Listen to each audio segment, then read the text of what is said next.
I should have known the Territor didn't mean us any harm when the Sword of Omens didn't obey me. And anyway, it was just plain stupid to assume it might be bad. Just what the fuck am I talking about? I want to see your tits, my dear. You gotta snap out of it, Lion-O! Call the Thundercats before... Shut up, you fuck. And keep your foot off that blasted samoflange. What the fuck is a sample flash? I have to do that again. Motherfucker! Oh, Lion-O! We're not... What's the matter, Snarf? Oh, you've got to get back to the lair, Panthro, before those mutants do something drastic. Oh, I will get you something else. Thunder! Thunder! Thunder! Thundercats! I'm going too high. You fucking dogs, yeah! It's when Wily Cat and Kid are pretending to be the most helpful that they're dropping their pens on the thing while I'm talking.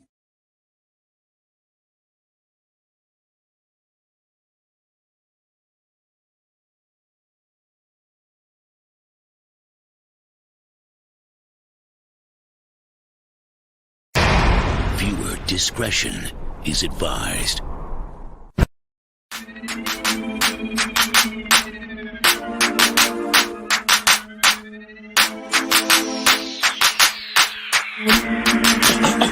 If you feeling like a pimp,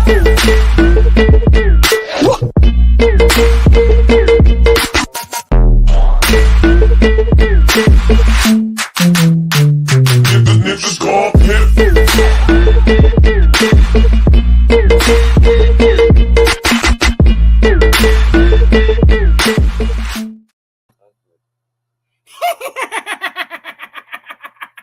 Awesome sauce! Hello, everyone. Welcome to the Wednesday night edition of Awesome Sauce Radio. I am your host, Blind Adam, the comic pimp. Hope you're all having a beautiful and amazing Wednesday night. I hope you enjoyed the video, the Thundercat bloopers. Every chance I get to dust those off is amazing. I love those. Before we introduce our guest and have an amazing interview tonight, I'd like to thank my sponsors. I'd like to thank the Big Apple Comic Con. The Big Apple Comic Con returns to the New Yorker Hotel on March 25th and 26th. Please go to www.bigapplecomiccon.com for all the details on guests and vendors.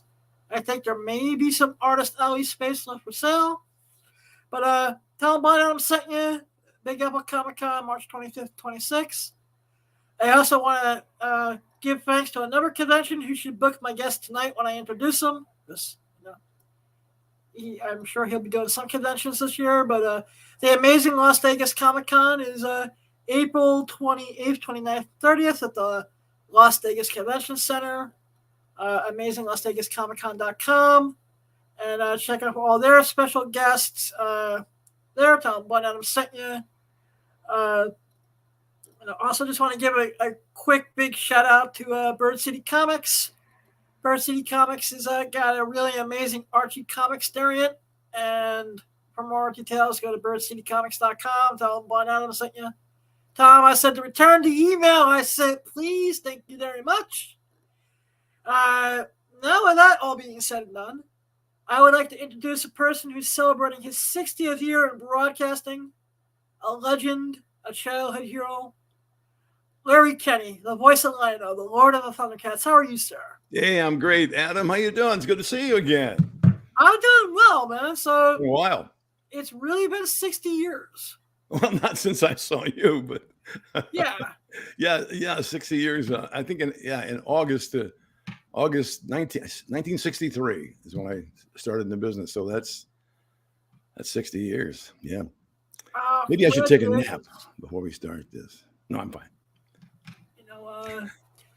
So I do you remember recording those bloopers? Oh, sure. Yeah, that's how can you forget that? The great thing about those is that those are actual outtakes, we call them, or bloopers of recording sessions for the Thundercats over the 3 years we recorded, I think. And back in at that time, which was 84, 85 when we first started recording them. We didn't have computers. And so movies and TV shows were not done on computers. Sorry, kids. They were done on tape, reel-to-reel tape. The voice for them was done on tape. And so what would happen is every once in a while, when you got a bunch of actors in a room together, somebody's going to screw up or say something funny, and people are going to laugh and and the director has to say, "Okay, all right, calm down, come on, let's take it again," from this line. And nobody ever heard those back then, except those of us in the room, those of us on the other side of those of the production people on the other side of the glass, the engineer, the director, and people like that. But I always believed, and I still do, that recording engineers, when we were recording those things, I'm sure that when they had to edit that out, the outtakes, that's why they called outtakes, they didn't throw them away. They took them home. I think they put them in a little box that said "Save for Christmas parties." And then when they if at Christmas parties with family and friends, they'd be like, "You want to hear the Thundercats swear their heads off?" Exactly. Yeah. Who wants to? You want to hear the Thundercats when they're, yeah. You want to see the true Lionel? It's not Lionel. No, actually, I don't know. It's the one when you're yelling at Snarf. He's just like, "I got a cold." Because that's just so in character for Snarf that they just like sneeze and cough anyway. Oh, sure. Good So old how did Snarf. you get your start in the business? What's that? How did you get your start in the business? I was in high school, my junior year of high school, which now they call 11th grade, I guess. And I was taking a radio class. We actually had a class you could take, and we had a radio station, small. We didn't have a transmitter, so we broadcast our show 10 minutes a day at noontime over the local radio station in town, telephone line. You know what I'm talking about. And one day I just decided I was going to go.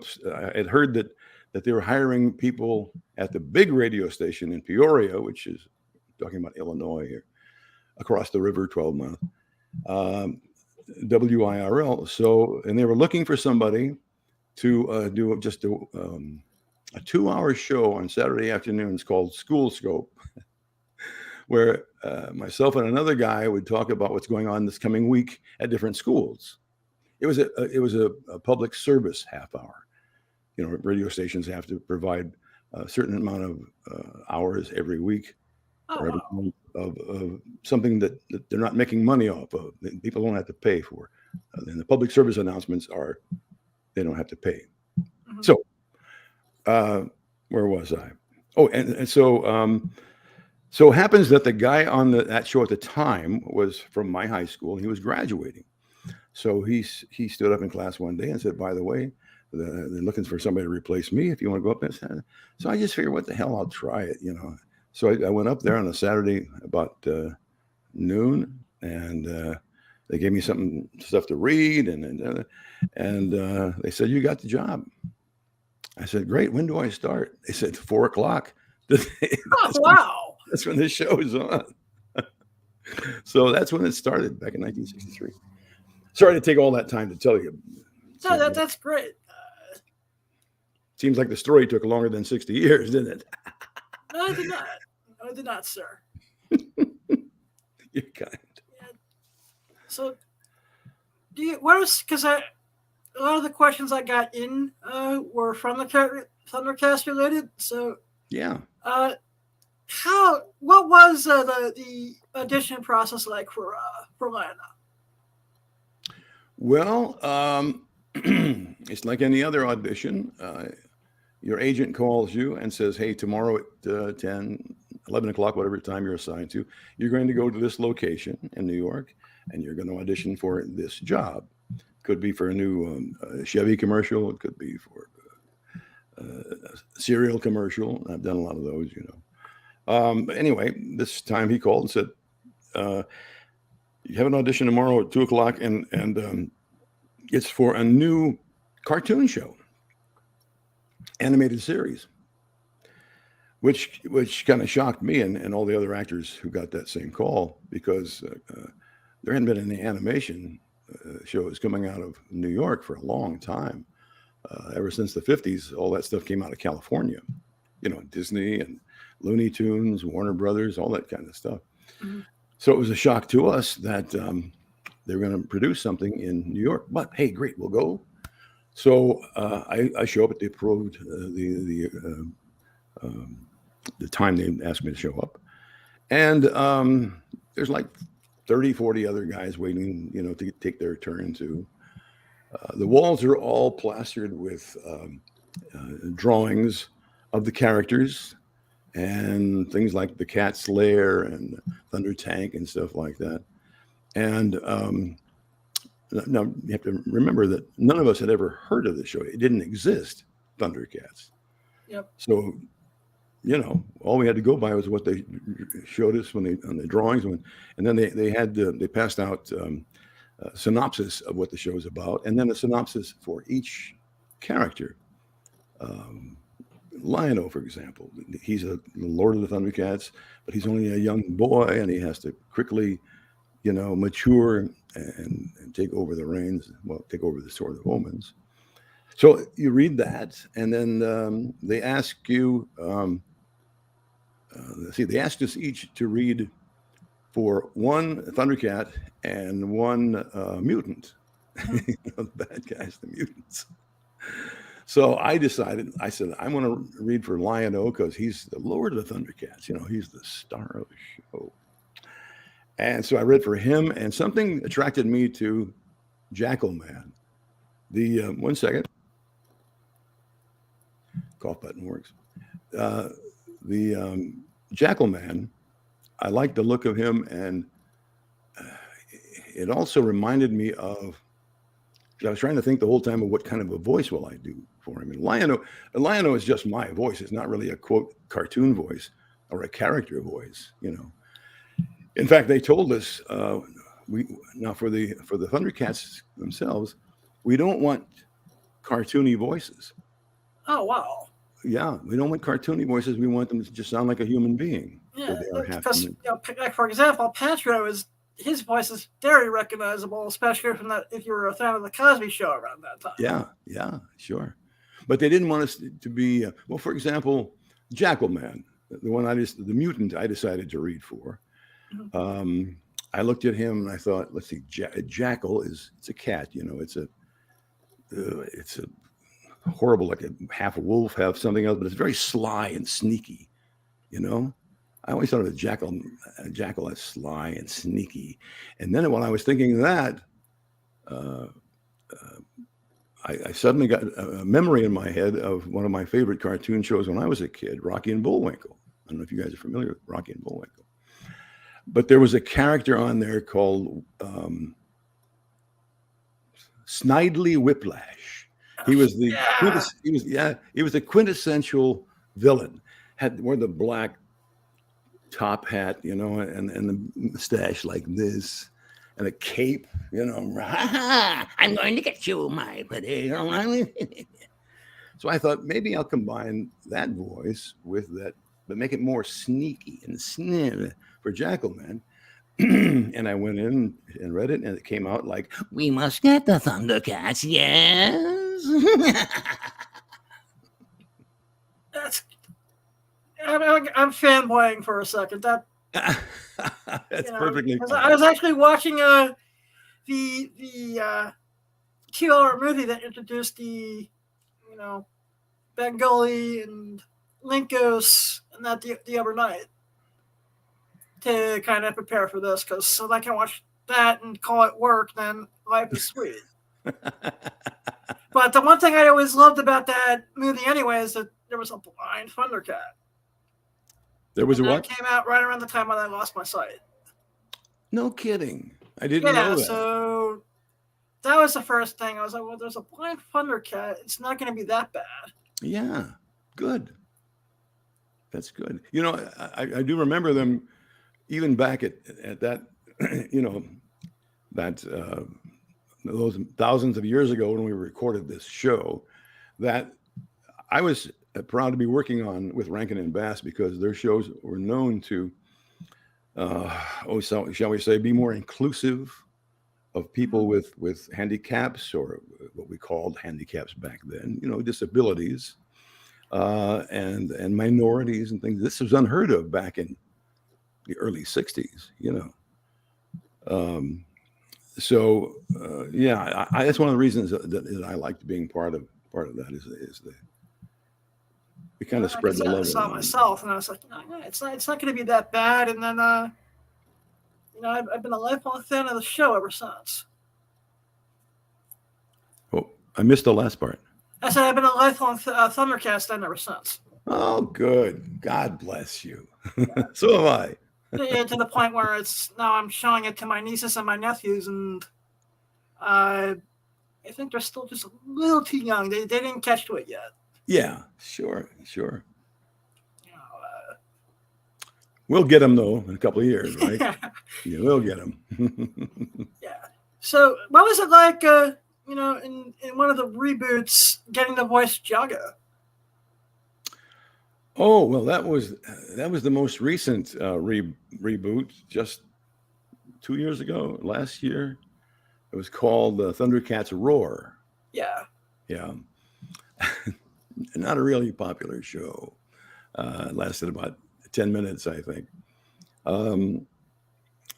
So I really can't tell you what it was like playing Jaga. I did maybe 3 episodes and the show ended. Mm-hmm. The ratings were horrible, and I must say this because fans out there, I'm very proud of the legacy and very protective of the legacy of the original Thundercats. And I very much liked the reboot in 2011. Which is an amazing show. Yes, I thought so. It was a great series. I played Lano's father, Claudius, in that one. It was just the first few episodes, and then I died. And so I've always been careful not to do things. If I'm offered something where, let's say, Lion-O is making an appearance and he's drunk or something like that, I don't do that. No, I don't want to denigrate the legacy of Thundercats. And I say all this as a preface to this. I signed the contract for Thundercats Roar before I saw a script, or before I saw the animation, the drawings, and all that kind of stuff. Mm-hmm. Enough. I've said enough. It was not real pretty, and it was not very good. Yeah. Because I remember you're so protective of the legacy of the Thundercats that you almost didn't do your cameos in Family Guy. Is that correct? Yes, that's right. Yeah. Well, first of all, I'm protective of, Thundercats and my role in it, for many reasons. For one, because it was an incredibly well done show. I mean, the animation was fantastic for its time, right? Yes. And the music knocked everybody out, because that was the first cartoon show theme song that was was done in what am I trying to think of? The word hard rock or heavy metal, right? Yeah. Thundercats. Anyway, but I'm also extremely protective of that legacy, because for 35 years, ever since the first episode was on, up until now, and of course in the last 15, 20 years, much more often because of computers, I get mail, right? Email now. But even back in those days, I would hear from so many people who tell me why they love Thundercats so much, because for 100 various reasons, but all of them had to do with they did not have a great childhood. And I kind of knew what they meant. I didn't ask for details, but they were abused in one way or another, neglected, something like that. And but they tell me that but whenever they'd come home from school, and the Thundercats came on, they would go in their rooms and watch it. And for that half hour, they didn't have any problems. They didn't, nobody was yelling at them. Nobody was abusing them, anything like that. So that touches me right here. And that's why I'll never do anything that I think is besmirches. Wait a minute. I want to say this word. It's a great word, that besmirches. So, the legacy. Okay. I just want to get that word in there. It's a good word. Yeah. And I also think what has made the show stand the test of time is that you could take Dakota Thundera and apply that to your life. Yeah. Truth, honor, justice, loyalty. That's right. It's a great thing to live by. And I get still so much email also. I'm glad you brought that up because it's another one of the reasons. So many people write to me and say, thank you for not only the entertainment you guys provided, but your show gave me my moral compass, helped me to develop my moral compass. You're talking about kids who were when the show first started, maybe 7, 8 to 10 years old. That's who watched it first, right? And now they're 45 and they still watch it. But I hear that at Comic-Cons all the time. But yeah, that's important to me.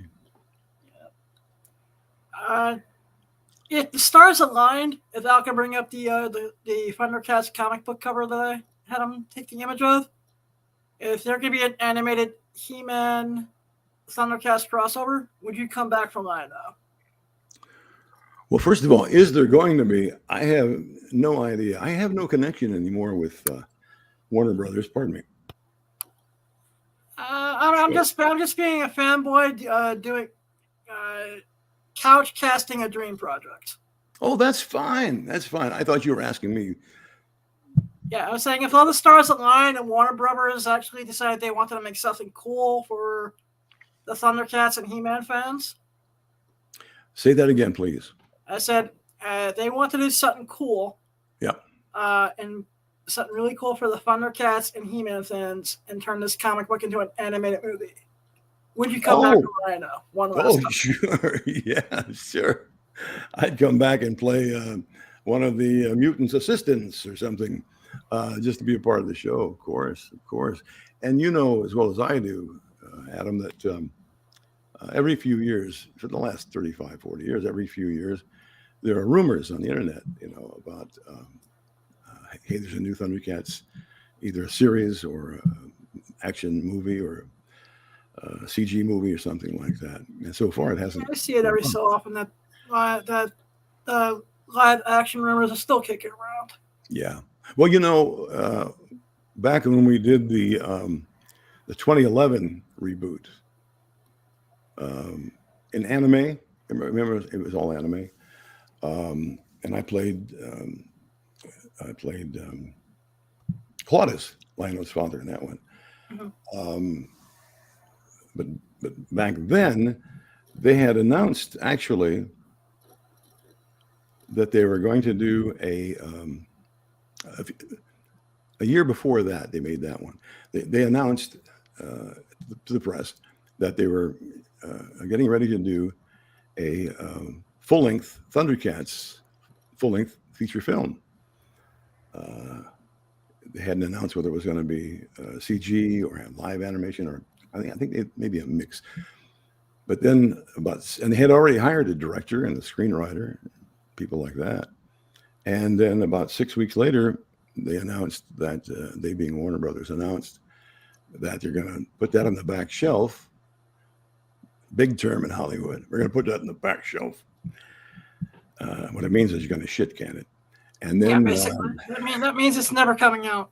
Yeah, but they say we're going to put that on the back shelf for now, and that means it may never come off the back shelf. And we're going to do this movie. I'm sorry, I think I screwed the whole story up. Yeah, well, 60 years, I think I'm doing pretty well. No, it's fine. Mistakes happen. Don't worry about it. Well, but here's the thing. You'd think that I would never, even at my advanced age, have to worry about forgetting something about a story, because I've been telling the same stories answering the same questions for 1,000 years. Next Tuesday. Basically, you're saying that back in 2010, they made the announcement, then they put it on the back shelf, and I think that's where you left off. Yeah, but I think I somehow mixed it up. Okay, let's go back.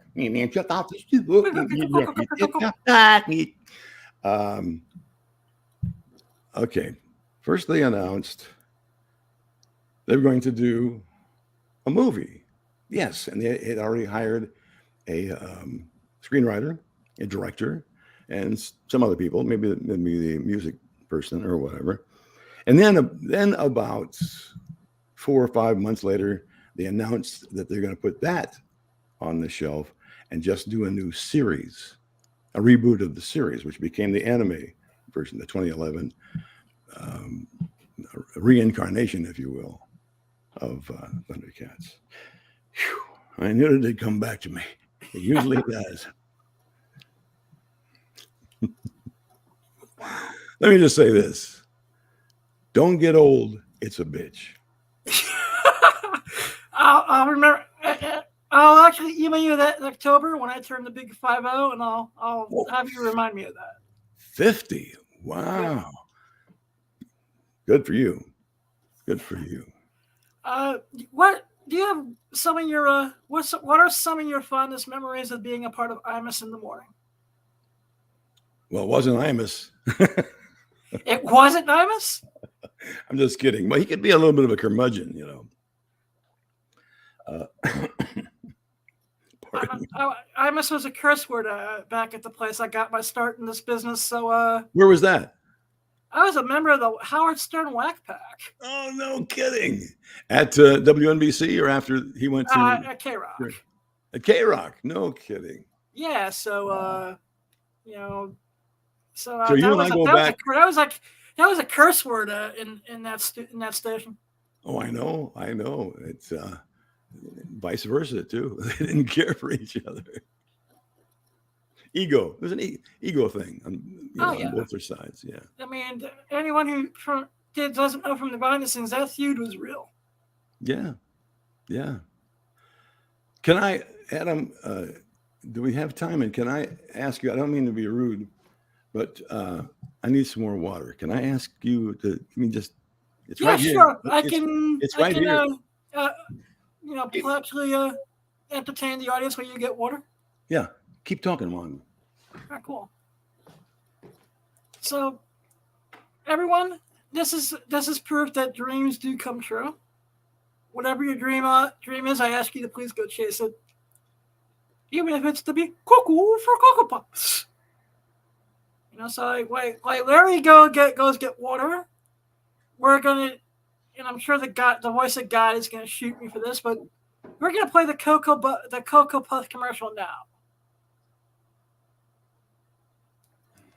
Which will give us enough, and this is called what we call on this show. Those little kids won't make me go cuckoo for my favorite cereal. Delicious, munchy, crunchy, chocolatey Cocoa Puffs. They're part of this delectable, nutritious breakfast. Gee, where's Sonny? Now here, Philadelphia. We thought he'd like a bite of Puff Cocoa Puffs. Chocolate-tasting Cocoa Puffs. Munchy, crunchy, chocolatey. Cocoa Puffs, yahoo! I'm cuckoo for Cocoa Puffs. I'm on savory cereal.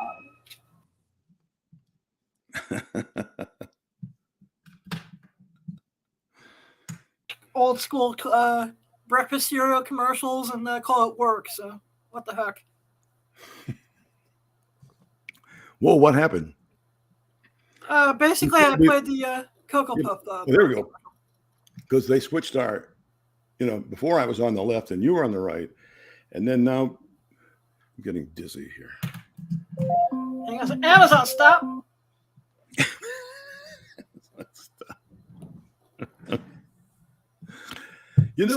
I heard you play a Cocoa Puffs commercial there. Yes. That was probably one of the first ones that I ever did back in 1978. Wow. How long were you, Sonny?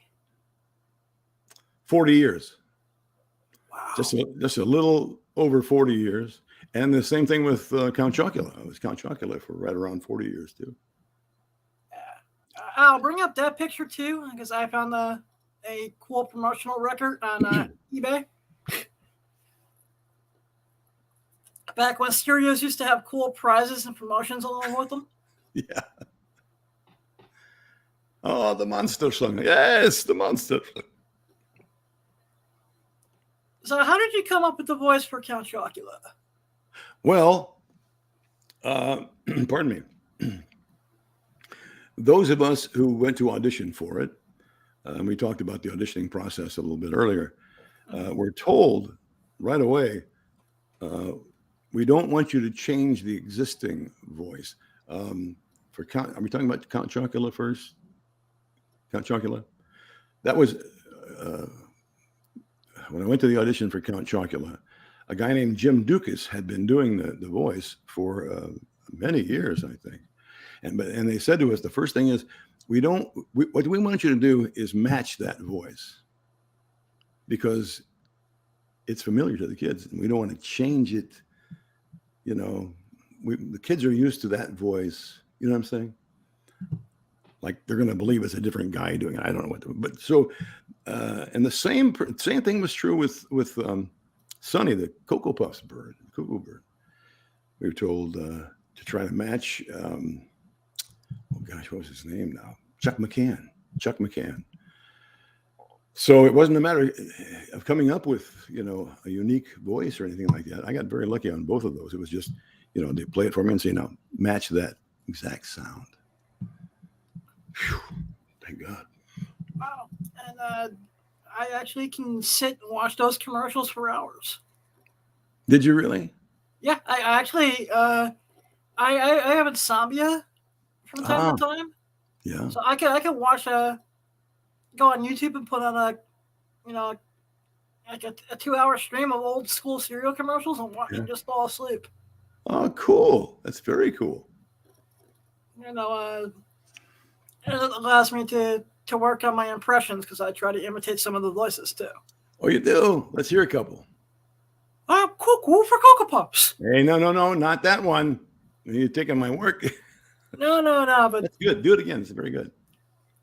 All right, I guess that means I do a good. I guess that means I do a good one. All right. Yeah, do it again. Cuckoo for Cocoa Puffs. Not bad at all. Seriously, not bad at all. Here's the problem. Well, first, now do your Count Chocula for me. Is he going to do a Count Chocula? Never tried it before. Oh, if you don't, okay. If you don't do that one, that's fine. The thing is, though, I'm telling you, your Sonny Cocoa Puffs bird is great, but they're not using. That's just me upping my natural high pitched voice. The same thing with me. Up here, I want to go cuckoo for Cocoa Puffs. Yahoo! Here's the bad thing. Here's the downside of that, though, is they're no longer using those quote mascots on the commercials. So how do you feel about especially now that even the M&M mascots just got the back shelf? Yeah, do you feel it's like an American edition going to the wayside right now? Say that again, please. Do you feel like with cereals no longer having mascots and the M&M mascots going away? Uh-huh. Do you feel like it's a part of Americana going bye-bye at this point? Oh, yeah. Anything that doesn't exist now and existed back then is a part of Americana. I like that word. Nostalgia is another word that they use, but I find that nostalgia is not what it used to be. Okay, so what were we talking about? I get so full of myself, like doing a routine here. We're talking about the mascots, yeah. Yeah. Again, I don't have much contact with people in the business anymore. I'm the only work I'm doing now is still doing is Skittles candy. I've been doing Skittles for like 25 years. And the guy at the end of the commercial that says, "Feel the rainbow, taste the rainbow," or a combination of those things. Yep. So I don't have that much contact with people to find out why this happened, why that happened. But somebody did mention to me. Oh yes, it was well, I won't mention his name, but one of the guys who did another cereal. I think it was Lucky Charms. They're And he was, magically delicious. yeah, he was telling me, and then I read somewhere after that that the reason, which is what you asked me, why they're not using those mascots anymore, it's the last step in a campaign that began 30, 35 years ago by some people to get General Mills and Kellogg's and all those people to stop enticing kids to entice their parents to buy these sugar-filled cereals. You know what I'm saying? You know what? I'm not going to get started. No, me. I didn't mean. I'm saying that's the reason. But we don't need to. Yeah, I suspected as much. Just hearing it, just reminds me of everything I feel that's. Can't we let parents be parents and decide what's good for their kids? We used to. Yeah. Yeah. Because sometimes the only way my parents would twist my arm to even eat breakfast. It's like you can have a bowl of Trix, but then they say you have to eat half an orange with it though. Well, that's not a bad idea. That's and not an orange Twix. No, it was a real piece of fruit. Strawberry red, orange, lemon yellow. That was Russell Horton for all those years. Nice. He was the voice of yeah. Listen, Adam, can we do about 5 more minutes? Is that? Yeah, that's exactly what I had planned. I was down to my last 2 or 3 questions. Good. Okay, now I feel like an ass for No. I had this. I had this planned out for about a half an hour or so. Yeah, and then the problem is for you. See, I don't want you to go over because then you'll have to pay the double overtime thing. Okay. So. And then whatever union that my partner in crime in the back, who's invisible, will come after me too, and all sorts of problems. All right. Will you be at any conventions in 2023? Yes, I'm glad you asked that. I happen to have a list of them right here. Right now, I've only got a few booked right now. March 4th and 5th, a month from now, I'll be in Las Vegas. For what convention in Las Vegas? What's that? What convention in Las Vegas? The Las Vegas Toy Show, I think it's called. The Amazing Las Vegas Toy Show, I believe, is the actual name of it. Oh wow! I may actually be there. Great! Oh, please, if you come, well, I'll stop by. I started something I need to get signed for a friend of mine. You got it, buddy. You got it. March 18th and 19th. I feel like some B-level comedian or something on the Tonight Show, Johnny Carson back in 40 years ago.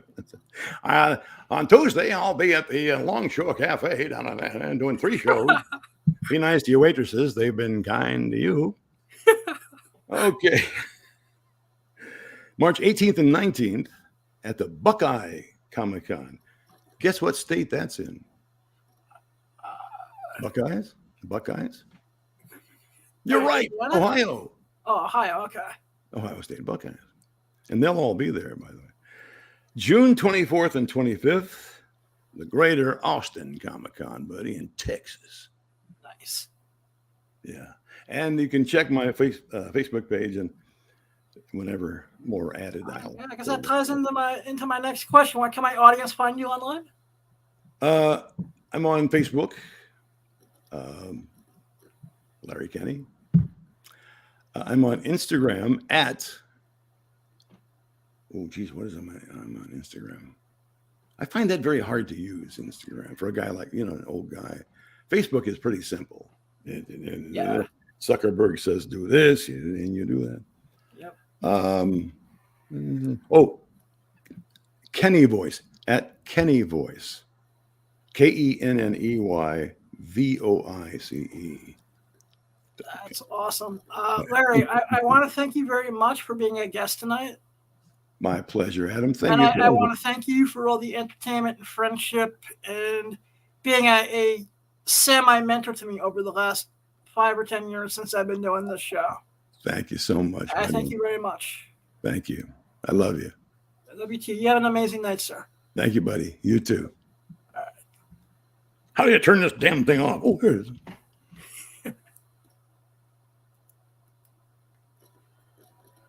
Well, everyone, that was the legendary Larry Kenny, Lionel, Lord of the Thundercats. Go check him out. If you're going to be in the Las Vegas area, March 4th and 5th, the amazing Las Vegas Toy Show.